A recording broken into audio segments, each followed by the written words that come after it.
Will you please be upstanding for Dame Edna Everage?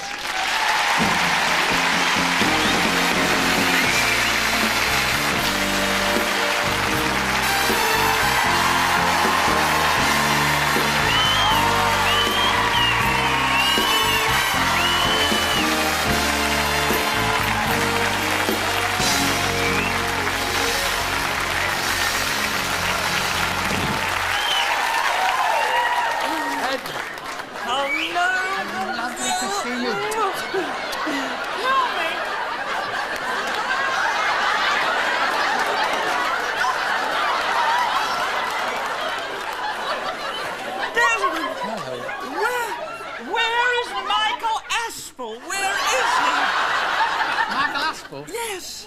But Michael's not here. Oh, darling, I thought this was going to be This Is Your Life. I thought it was. I was all keyed up for it, viewers.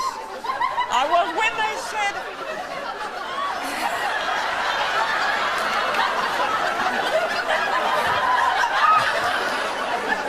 We're wasting our time with this woman here. I haven't been introduced. This is Madge, Allsop, my bridesmaid. Is it right? Mr. F.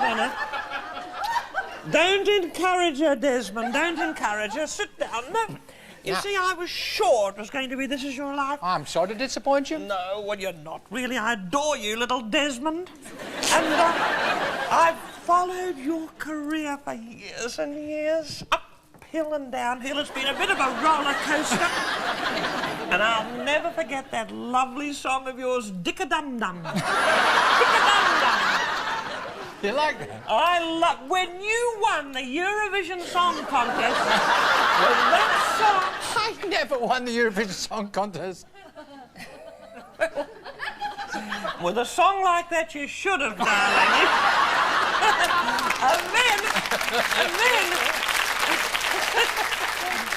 And then Careless Hands. Didn't you love that studio audience? Those careless hands, are they still careless? Well, occasionally. I like a man with a little bit of juice left in him. I do. I notice there's a bit on your tie, as a matter of fact. However... By the way, I don't know, I'm a little hesitant. I don't know how to address you. Is it Edna? Is it Dame Edna? Is it... Baroness. I'd like to be... I want to be Baron... I'm not a Baroness, Desmond. No. But I'm going to be. And it's as well to be prepared so that when people call... When I really am a Baroness, I won't be taken aback. Margaret Thatcher told me that for about 2 years she heard people talking about Baroness and she didn't realise it was her. So I just want to get used to my title. Yes. So it's Baroness Edna, but you can call me Edna for short because I adore this little fellow. I really do. And we were meant to come together tonight because the stars tell us. The stars? I haven't ever said this before into any media, on any TV show, but I'm governed by the stars. And you're a Capricorn, am I right? Yes, I am. And I'm an Aquarian, and my moon is in its 4th house. And you are on the cusp of Uranus. Did you know that? You are, Desmond. And that's why we should be together on this programme, and we're going to make music together. I'm advised by my little astrological counsellor. Who's that? Mystic Madge. Yes. Madge? Yes, she has a few. Well, she's in touch with the spirits. She looks like she's had a few.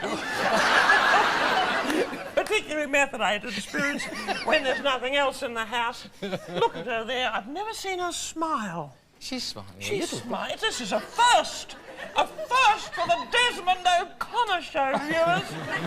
What is she? Oh, she's reading that unsavoury book by my manager, Barry Humphries. Barry, I've heard of him. Oh, well... Have you met him? I see him from time to time. He collects his lavish percentage of my earnings and writes unsavoury books. Only women with a mind like Madge could enjoy them, I'm afraid. She's a bit of a raunchy old thing. I adored that man you had, that singer. Oh, Michael. Gorgeous, with the split ends. Didn't you love him? Didn't you? He was lovely. Mind you, ladies... Ladies, if you came out from under the dryer with hair like that, wouldn't you complain? I would. I'd probably sue them, but he was lovely, wasn't he? He was charming, absolutely delightful. Delightful. I don't know what to talk about. There's so much we could talk about. Anything that you particularly wanted... Well... Can I probe? You can probe.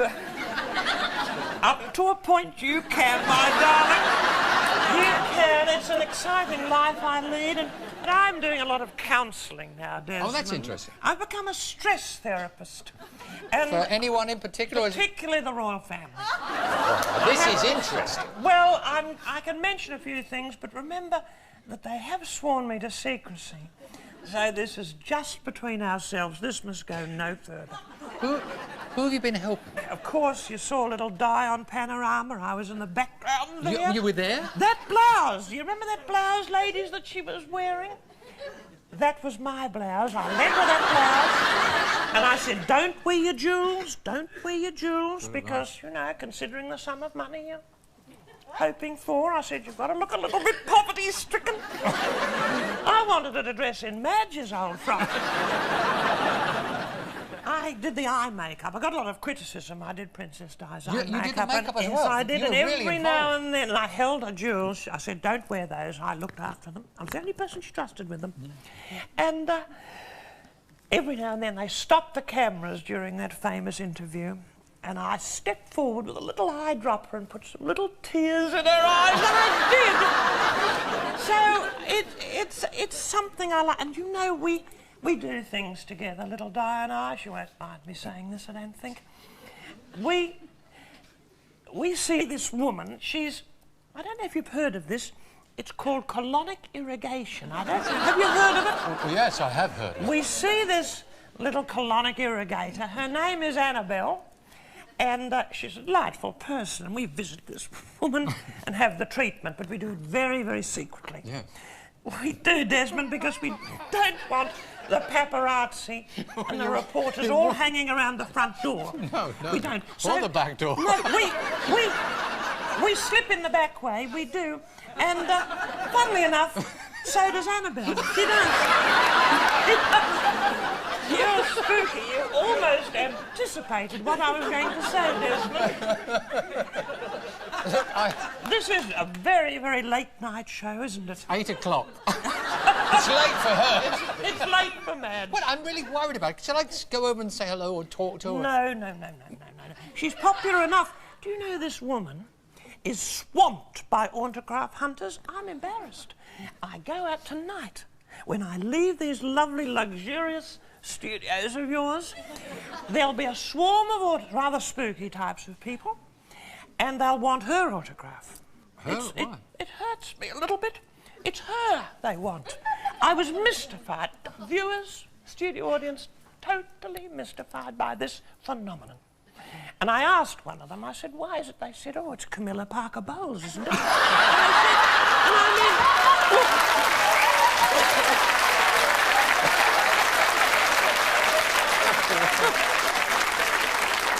You must admit it's uncanny, isn't it? It is. It is uncanny. But I think the reason they think it's Camilla is that she never speaks to the press. Never speaks to the press. She's silent. She doesn't say a lot, does she? Doesn't say much. Has she ever done anything exciting in her life? I bring excitement to this woman. Just living with me is excitement enough for her. I can imagine. Does she do for you?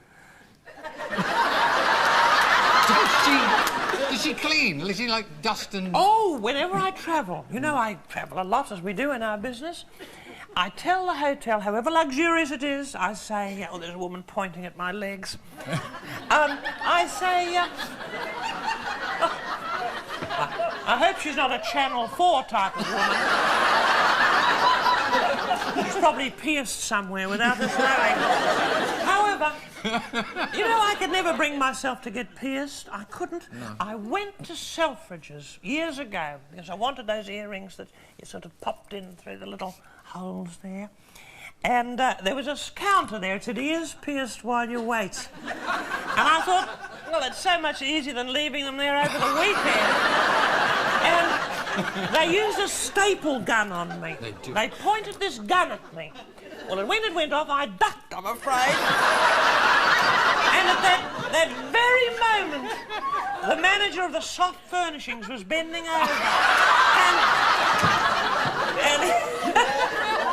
And very soon he had the facility for a diamante pendant. He did. But where was I? We were discussing... Oh, yes, when I go to these hotels, I say no room service. They're very surprised. I say I don't want anyone making the beds or cleaning the room. Madge does it. We travel with a vacuum cleaner. Travel with a... And she does it all. It's important for her. I don't want to... There's a sense of purpose. She'd soften up. Yes. She needs this discipline. She needs to feel that she's of service and of use.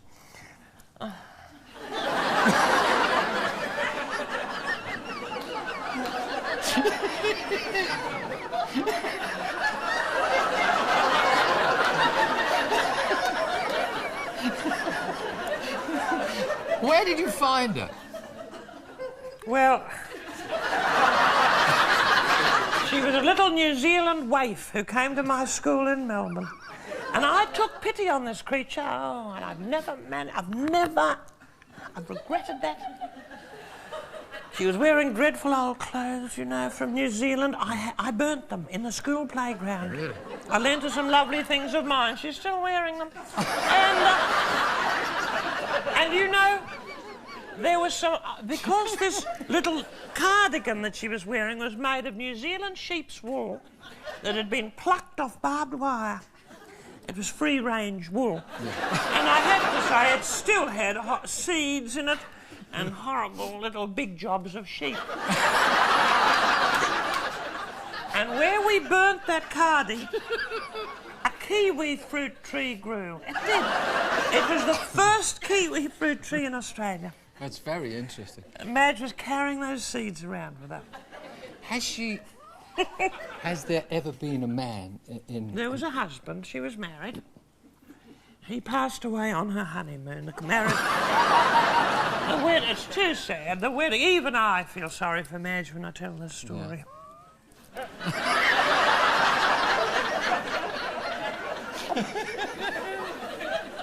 Well... They had the honeymoon in New Zealand where they have the boiling mud springs. Rotorua? Yes, Rotorua. And Madge was taking a little snap of her husband, you know, hoping something might happen that night, you know. And he was leaning against a little fragile fence just over a boiling mud pool. And that was it. He toppled into that. We got a lovely snap of it, but I mean...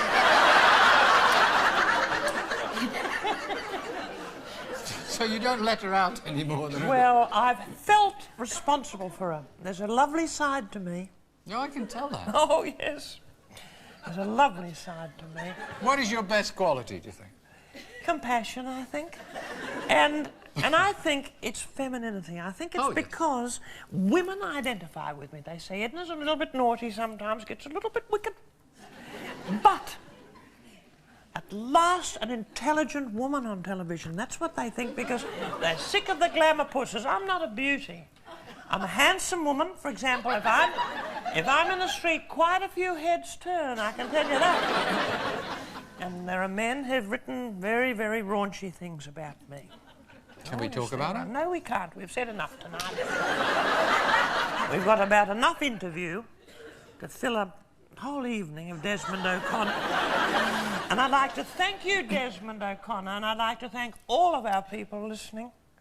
And I'd like to thank you for having me at your place. Good night. Edna! Dame Edna Everage! Good night. What about her? Is she all right? Leave her there. Put that